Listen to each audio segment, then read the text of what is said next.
हर बच्चे का सपना होता है कि वो अपने होने वाले एग्ज़ाम में अच्छे से अच्छा नंबर लेके आए। इसी को ध्यान में रखते हुए हमने कक्षा 12 के साइंस स्ट्रीम के बच्चों के लिए भौतिक विज्ञान के 2 चैप्टर के कुछ सेलेक्टेड क्वेश्चन, जो 6 क्वेश्चन हैं, ये 2 चैप्टर से हैं। अगले वीडियो में हम आपको इनके चैप्टर के नाम और इनकी PDF दोनों उपलब्ध कराएंगे। अभी सभी बच्चे इन क्वेश्चन को नोट कर लें। नोट करने के बाद आप इन क्वेश्चन को देखिए आप कैसे तैयार कर सकते हो।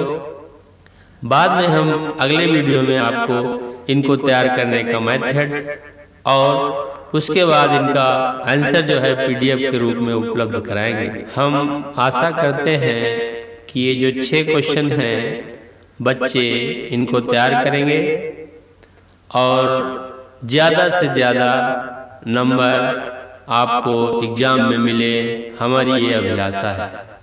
तो ये 6 क्वेश्चन हैं, आप इनको अच्छे से तैयार कीजिएगा। अगले वीडियो में हम इनका PDF आपको देंगे जिससे आप इनका आंसर भी प्राप्त कर सकते हैं। पहला क्वेश्चन है, खगोलीय दूरदर्शी का किरण आरेख बनाइए तथा इसकी आवर्धन क्षमता का सूत्र निगमित कीजिए जब अंतिम प्रतिबिंब स्पष्ट दृष्टि की न्यूनतम दूरी पर बन रहा हो। दूसरा प्रश्न है, किसी परावर्तित दूरदर्शी का किरण पथ खींचकर उसमें प्रतिबिंब का बनना समझाइए। और इसके बाद तीसरा प्रश्न है, हाइगन की द्वितीयक तरंगिकाओं के सिद्धांत के आधार पर तरंगों के परावर्तन की व्याख्या कीजिए। चौथा प्रश्न है, हाइगन का प्रकाश तरंग संचरण संबंधी सिद्धांत क्या है, इसकी सहायता से अपवर्तन की व्याख्या कीजिए। ये क्वेश्चन काफ़ी इम्पोर्टेंट है और कई बार बोर्ड परीक्षाओं में पूछा गया है। कई बार कई साल क्वेश्चन रिपीट हुआ है, अतः यह क्वेश्चन बहुत ही इम्पोर्टेंट है। उसके बाद पांचवा प्रश्न है, तरंगों के संपोषी तथा विनाशी व्यतिकरण के लिए आवश्यक शर्तें बताइए। ये भी क्वेश्चन यूपी बोर्ड परीक्षाओं में कई बार पूछा गया है और बहुत ही इम्पोर्टेंट है। इस बार इस प्रश्न के आने की उम्मीद काफ़ी है, तो आप लोग इस प्रश्न को बहुत अच्छे से तैयार कीजिएगा क्योंकि इसके चांसेस बहुत ज़्यादा हैं इस बार परीक्षा में आने के। और इसके बाद अंत में